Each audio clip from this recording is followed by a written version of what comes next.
साथियों, जब भगवान को लेना होता है तो वह कुछ भी नहीं छोड़ते और जब देना होता है तो छप्पर फाड़ कर देते हैं। एक बार चाहे भगवान माफ़ कर दें, परंतु कर्म कभी माफ़ नहीं करते। साथियों, आज की ये कहानी सत्य घटना पर आधारित है, जिसका शीर्षक है कर्म का सिद्धांत। अचानक अस्पताल में एक एक्सीडेंट का केस आया। अस्पताल के मालिक डॉक्टर ने तत्काल खुद जाकर आईसीयू में केस की जांच की। अपने स्टाफ को कहा कि इस व्यक्ति को किसी प्रकार की कमी या तकलीफ नहीं होनी चाहिए। उसके इलाज की सारी व्यवस्था की। मालिक ने किसी को भी रुपए लेने से भी या मांगने से भी मना कर दिया। 15 दिन तक मरीज अस्पताल में रहा। जब बिल्कुल ठीक हो गया, उसको डिस्चार्ज करने का दिन आया तो उस मरीज का बिल अस्पताल के मालिक और डॉक्टर की टेबल पर आया। डॉक्टर ने अपने अकाउंट मैनेजर को बुला करके कहा कि इस व्यक्ति से एक पैसा भी नहीं लेना है। अकाउंट मैनेजर ने कहा कि डॉक्टर साहब, 3 लाख का बिल है, नहीं लेंगे तो कैसे काम चलेगा। डॉक्टर ने कहा 10 लाख का भी क्यों ना हो, एक पैसा भी नहीं लेना है। ऐसा करो, तुम उस मरीज को लेकर मेरे चैम्बर में आओ और तुम भी साथ में ज़रूर आना। मरीज व्हील चेयर पर चैम्बर में लाया गया। साथ में मैनेजर भी था। डॉक्टर ने मरीज से पूछा, प्रवीण भाई, मुझे पहचानते हो? मरीज ने कहा, लगता तो है कि मैंने आपको कहीं देखा है। डॉक्टर ने याद दिलाया, एक परिवार पिकनिक पर गया था। लौटते समय कार बंद हो गई। अचानक कार में से धुआं निकलने लगा। कार एक तरफ खड़ी कर थोड़ी देर हम लोगों ने चालू करने की कोशिश की, परंतु कार चालू नहीं हुई। दिन अस्त होने वाला था। अंधेरा थोड़ा थोड़ा घिरने लगा था। चारों ओर जंगल और सुनसान था। परिवार के हर सदस्य के चेहरे पर चिंता, भय और की लकीरें दिखने लगी।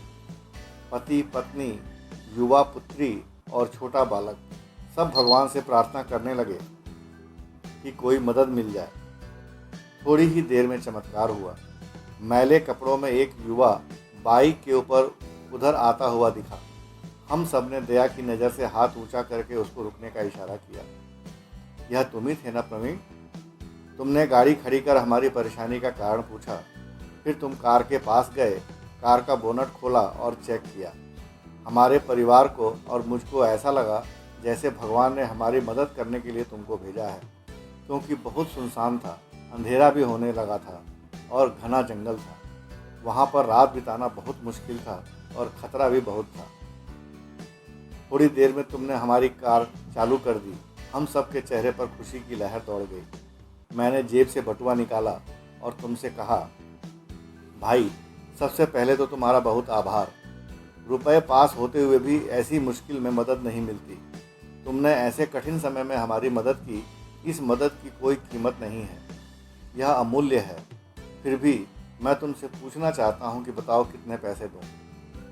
उस समय तुमने मेरे से हाथ जोड़कर कहा, तुमने जो शब्द कहे वह शब्द मेरे जीवन की प्रेरणा बन गए।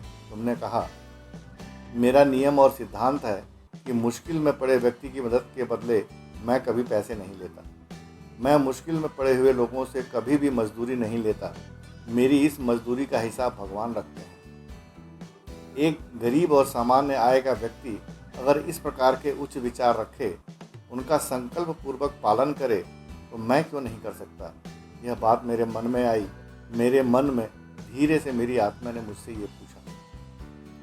तुमने कहा कि यहाँ से 10 किलोमीटर आगे मेरा गैराज है। मैं गाड़ी के पीछे पीछे चल रहा हूँ। गैराज पर चलकर पूरी तरह से गाड़ी चेक कर लूँगा, फिर आप आगे की यात्रा करें। दोस्त, यह घटना पूरे 3 साल होने को आ गए। मैं न तो तुमको भूला, न तुम्हारे शब्दों को, और मैंने भी अपने जीवन में वही संकल्प ले लिया। 3 साल हो गए, मुझे कभी कोई कमी नहीं पड़ी। मुझे मेरी अपेक्षा से भी अधिक मिला, क्योंकि मैं भी आज तुम्हारे सिद्धांत के अनुसार चलने लगा। मैंने एक बात सीखी कि बड़ा दिल तो गरीब और सामान्य लोगों का ही होता है। उस समय मेरी तकलीफ देखकर तुम चाहे जितने पैसे मांग सकते थे, परंतु तुमने पैसे की बात ही नहीं की। पहले कार चालू की और फिर कुछ भी नहीं लिया। यह मेरा अस्पताल है, तुम यहाँ मेरे मेहमान बनकर आए। मैं तुम्हारे पास से कुछ भी नहीं ले सकता। प्रवीण ने कहा, साहब, आपका जो खर्चा है वह तो ले लो। डॉक्टर ने कहा, मैंने अपना परिचय का कार्ड तुमको उस वक्त नहीं दिया क्योंकि तुम्हारे शब्दों ने मेरी अंतरात्मा को जगा दिया। मैं भगवान से प्रार्थना करता था कि जिसने मुझे इतनी बड़ी प्रेरणा दी, उस व्यक्ति का कर्ज चुकाने का मौका कभी मुझे मिले। और आज ऐसा अवसर आया कि मैं तुम्हारा कर्ज चुका पाया। अब मैं भी अस्पताल में आए हुए ऐसे संकट में पड़े लोगों से कुछ भी नहीं लेता हूँ। यह ऊपर वाले ने तुम्हारी मजदूरी का हिसाब रखा और वह मजदूरी का हिसाब आज उसने चुका दिया। मेरी मजदूरी का हिसाब भी ऊपर वाला रखेगा और जब कभी मुझे ज़रूरत होगी ज़रूर चुका देगा। अकाउंट मैनेजर से डॉक्टर ने कहा कि ज्ञान पाने के लिए ज़रूरी नहीं कि कोई गुरु या महान पुरुष ही हो। एक सामान्य व्यक्ति भी हमारे जीवन के लिए बड़ी शिक्षा और प्रेरणा दे सकता है। प्रवीण से डॉक्टर ने कहा, तुम आराम से घर जाओ और कभी भी कोई तकलीफ हो तो बिना संकोच के मेरे पास आ सकते हो और आना। यह याद रखो कि समय बदलता रहता है। प्रवीण ने मेरे चेंबर में रखी भगवान कृष्ण की तस्वीर के सामने हाथ जोड़कर कहा कि हे प्रभु, आपने आज मेरे कर्म का पूरा हिसाब ब्याज समेत चुका दिया।